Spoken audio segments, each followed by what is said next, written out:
Hey guys, any marriage needs to have trust as a foundational principle if you're going to go forward happy and healthy and wise.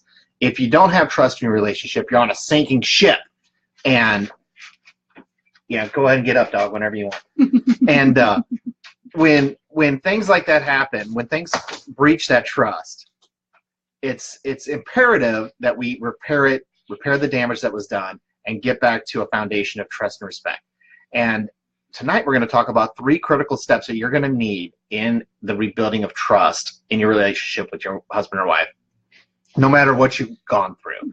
And you know, a lot of times when we talk about rebuilding trust, it's from a big betrayal, like an infidelity or an affair or something in the marriage, but it can be any kind of breach of trust. And so tonight we're going to come to you with 3 critical steps that you're going to need, no matter what, to start rebuilding trust in your marriage today.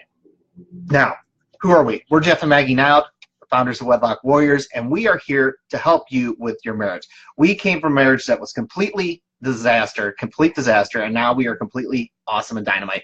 And we're excited about that, and we're trying to share that message of how we recovered our marriage from just a complete loss.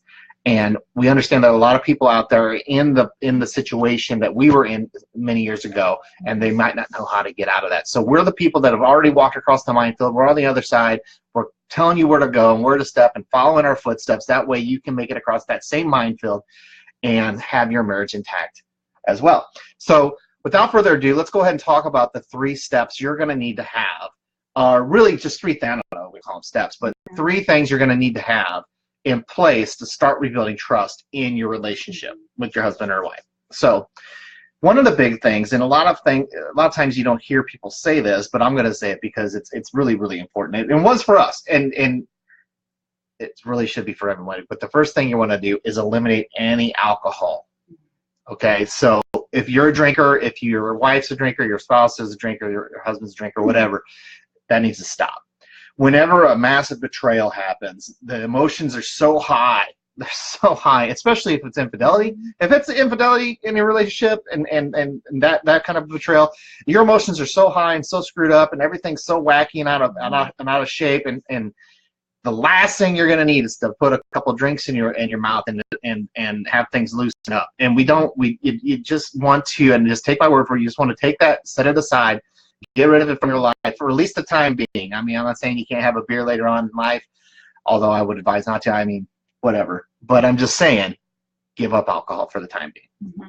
That's a really good point. And you have to think about it. A lot of times whenever people are starting to rebuild their marriage, they try to compare it to beginning dating. And it's not. No. Because when you're beginning dating, you start with trust as your foundation. And whenever you've had that breach in trust, you're way below that, and you have to build your way back up again. Mm-hmm. So whenever you're adding in something like alcohol, it loosens your tongue and it brings back painful memories. So yeah, that's something I wish somebody would have told us, because we had some rough nights. Yeah, it would have been a good idea to say, hey, might not want to drink right now. Yeah. Right. And yeah, it's some pretty rough nights. Well, anyways, yeah. So step number 1, no alcohol. Step number 2.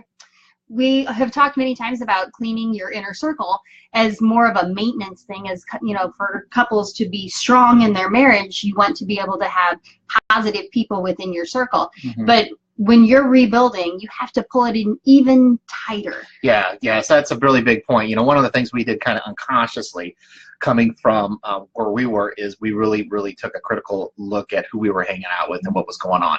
So if there is a betrayal in your life, and specifically let's just talk about like an affair, there's going to be a lot of interweaving of the betrayal, the people that were like ancillary to it. Maybe they weren't culpable to it, maybe they didn't help out with it, but they were kind of knowing about it.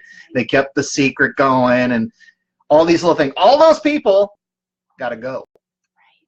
They got to go. They've got to go. You can't hang out with them anymore. You can't, like if you're the one, okay, for instance, if you're the one that was betrayed, there's no way you're going to feel comfortable with your spouse going out and hanging out with these people that knew about the affair or the betrayal and never said anything about it. You're never going to be comfortable with that. And so the person that, those type of people need to be really eliminated from your life, or at least put a lot of distance in between you and them.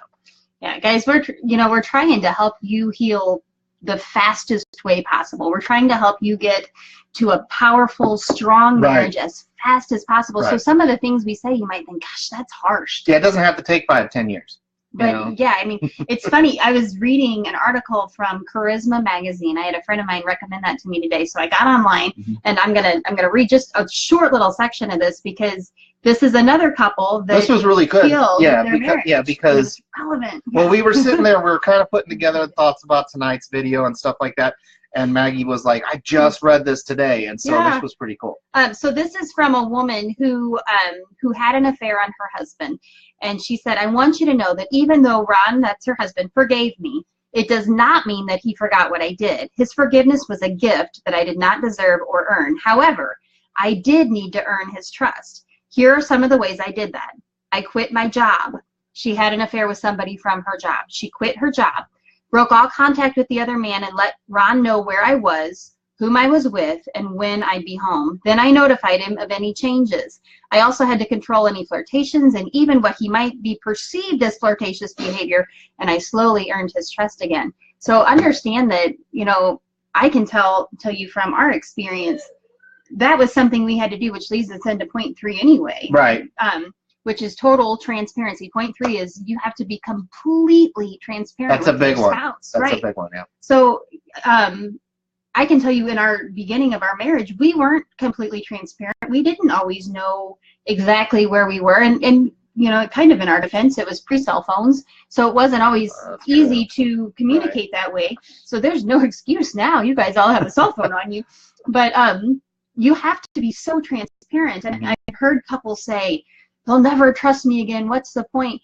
Well, you've had a breach in trust. Yeah. And so if there's a moment when they don't know where you are for 10 minutes, right, those fears come back again, and they start to be. No, it's a big deal because I think people get trust and forgiveness kind of mixed up.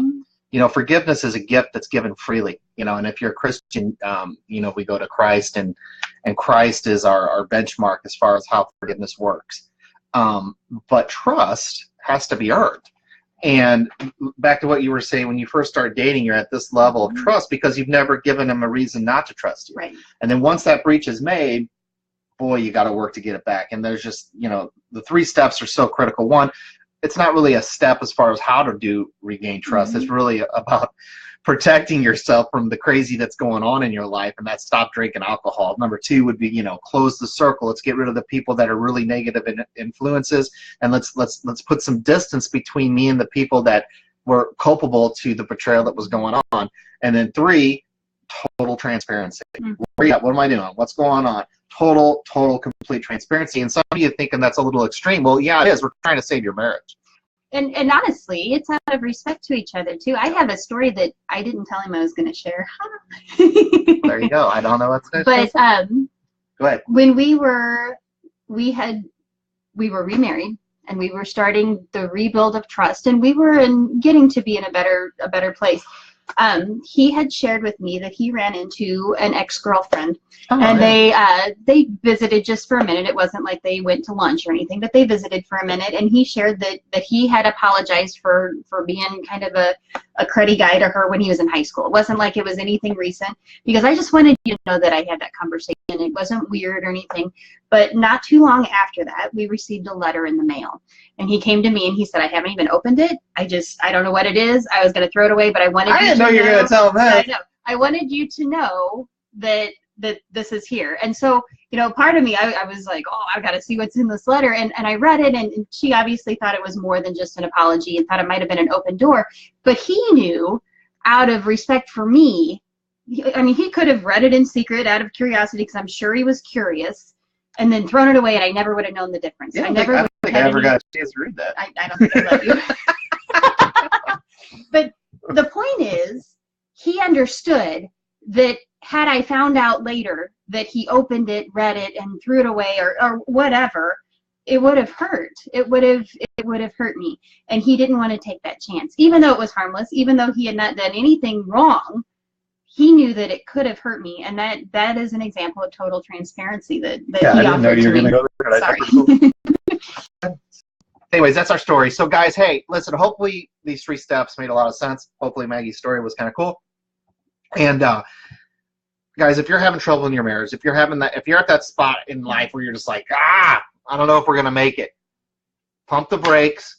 Go to wedlockwarriors.com, read our story, download the free report, the 5 immediate steps you need to take to start rebuilding your marriage today. We put a lot of work into that, and it's the 5 critical steps that we took to rebuild our marriage from complete disaster, guy. Without those 5 steps, we would not be here at all, and those are the 5 most important steps that we whittled down from like all kinds of stuff. So, guys, go there, get the report, and until next time, we're Wedlock Warriors. Real life. Real questions. Real answers. See you later, guys. Bye-bye. We love you.